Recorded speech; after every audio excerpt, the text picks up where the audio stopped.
A day or so ago, I had the displeasure of watching the PlayStation State of Play, and boy do I have a lot to say. Not only did they not reveal a new Spider-Man game, but not even a mention of Wolverine. Sure, they tried to silence us by giving us a new Marvel fighting game, which looks decent, but that simply wasn't enough. The Wolverine game got announced on the same day as Spider-Man 2. Not only did we get more trailers, merch, and information about Spider-Man 2 since then, but you know, the game actually released 2 years ago. Now, I understand Insomniac got hacked or whatever, but I want more Spider-Man. Also, what was the thought process behind canceling the multiplayer Spider-Man game just because the trailer got leaked? They seemed a positive reception and backed out? Why?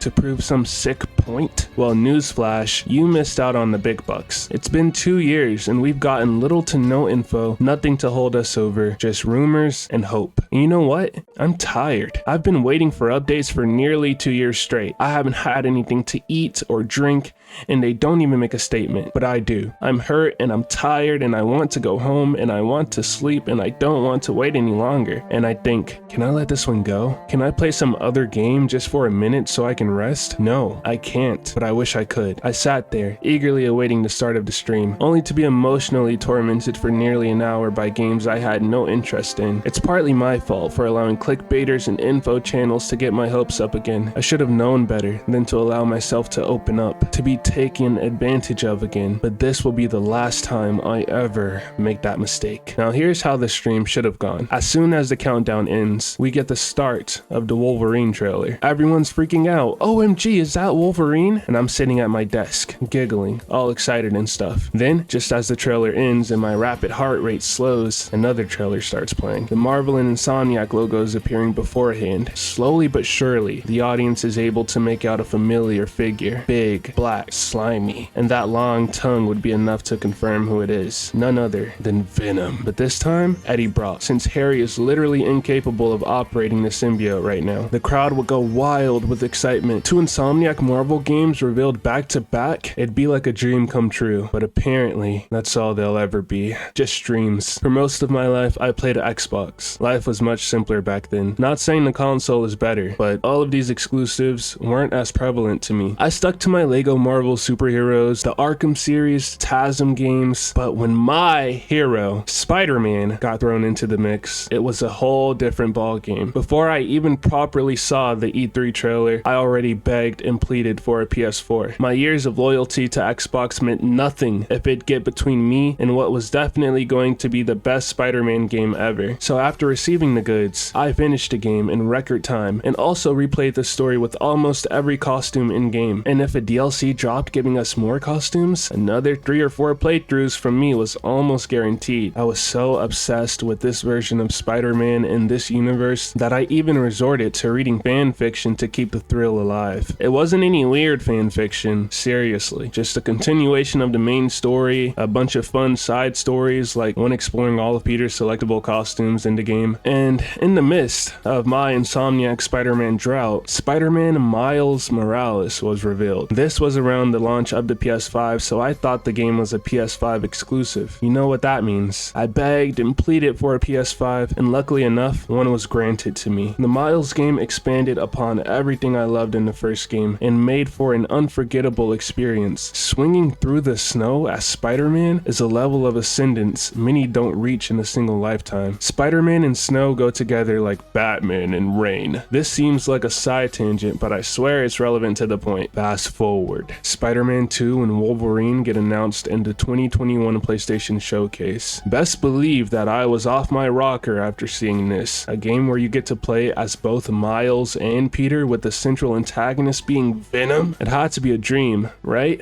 I pinched myself and said, ow!